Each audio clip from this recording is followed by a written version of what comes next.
Hey everyone, Spartan Robot Guy here. Let's talk banjo some more. Now, thinking about Banjo-Kazooie and Banjo Tooie, I can't think of another sequel as divisive as Banjo Tooie.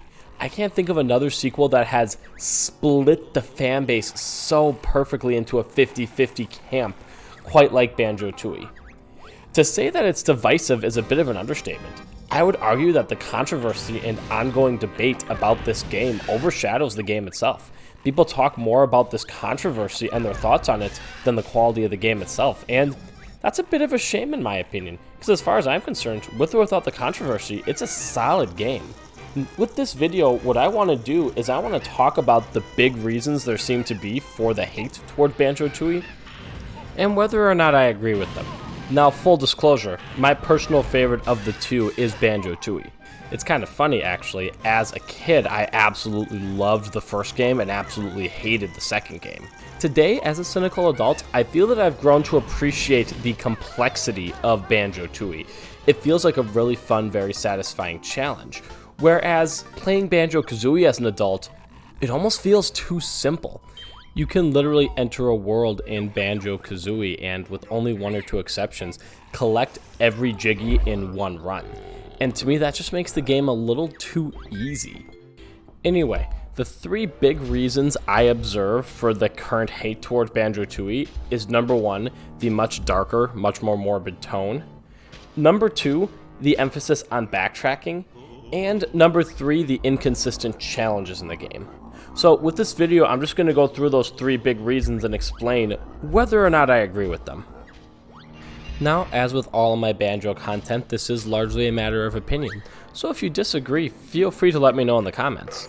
I kindly ask that we keep it civil, we're all gamers here, but feel free to put your thoughts out there. Anyway, let's get started.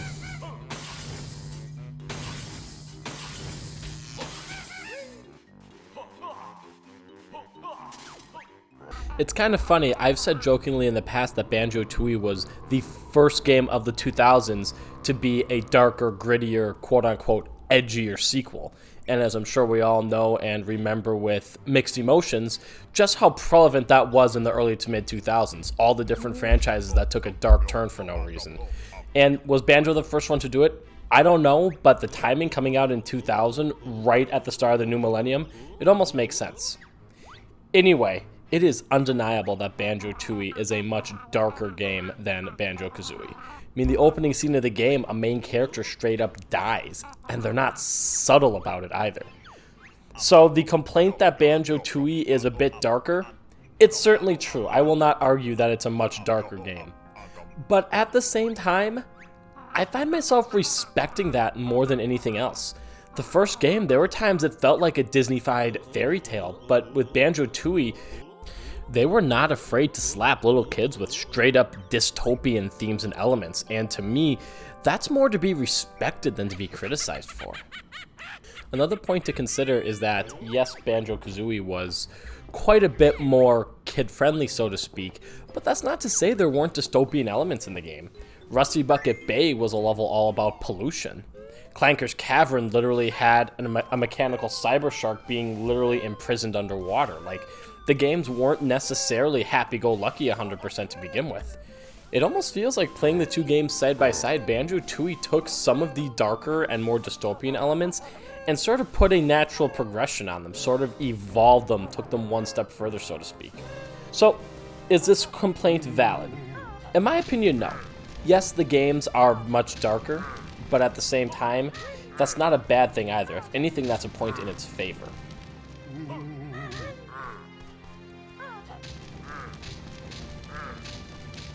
Criticism 2 is, of course, backtracking.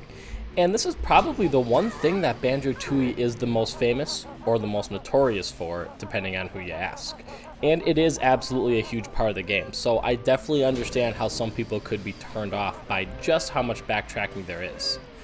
Seems like every level there's at least 2 or 3 Jiggies that you cannot possibly get until you've advanced a little bit further, and that makes completing the game, especially from a completionist standpoint, feel kind of tedious. The question I have is whether or not that counts as a flaw. To me, that in and of itself is not an inherent flaw. The game isn't broken because of the backtracking, for example. The game isn't unplayable because of the backtracking. If you ask me, quite the opposite. I would argue that the backtracking and the emphasis on making these worlds so interconnected that goes along with it is a reflection of just how fourth dimensional they were in designing this game. They aren't individual worlds. All of these worlds seem like one interconnected universe almost that all exists in the same space. And that focus on making these worlds interconnected makes it feel much more refined, much more challenging, and all things considered, just much more alive and organic than the worlds in Banjo-Kazooie. In Banjo-Kazooie, there was one very well-defined border between, for example, Treasure Trove Cove and Grunty's Lair. And as soon as you step out of it, you're back in Grunty's Lair, and that's it. But with Banjo Tooie, they did a very good job of blurring that line between where the worlds and where Isle of Hags ended and other parts of the world began. And that just made it feel so much more organic overall. So all of that is to say, is the backtracking a warranted flaw? In my opinion, no.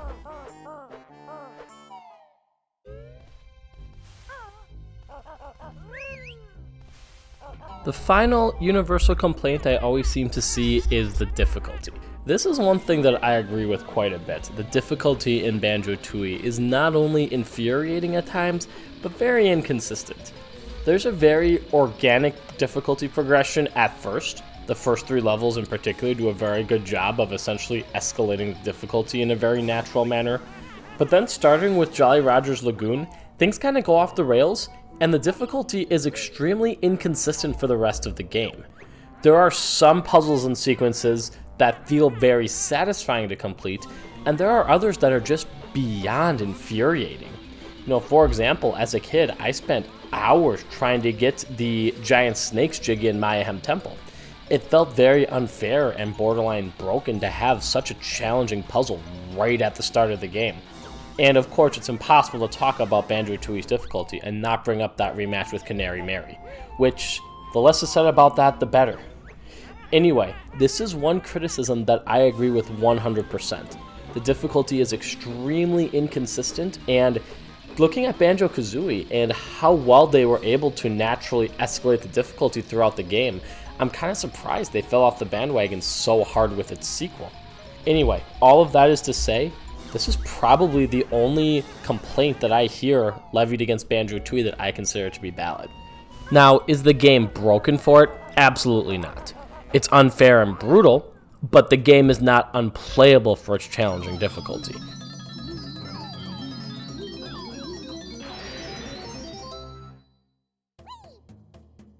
Reviewing the script and the recording for this video, it's kind of fascinating. I see a lot of parallels between a lot of my previous Banjo videos. Just talking about this game, it seems like the complaints that people continue to have are relatively minor. And whether or not you like it, to me, it's impossible to deny that this is a classic, and it is absolutely a sign of high quality, world-class game development. Anyway, I hope you guys enjoyed the video. Feel free to like and subscribe if you got this far, and let me know what you think down in the comments. Is Banjo-Kazooie superior? Let's hear why. Anyway, thank you for watching, and I hope you guys have a great holiday.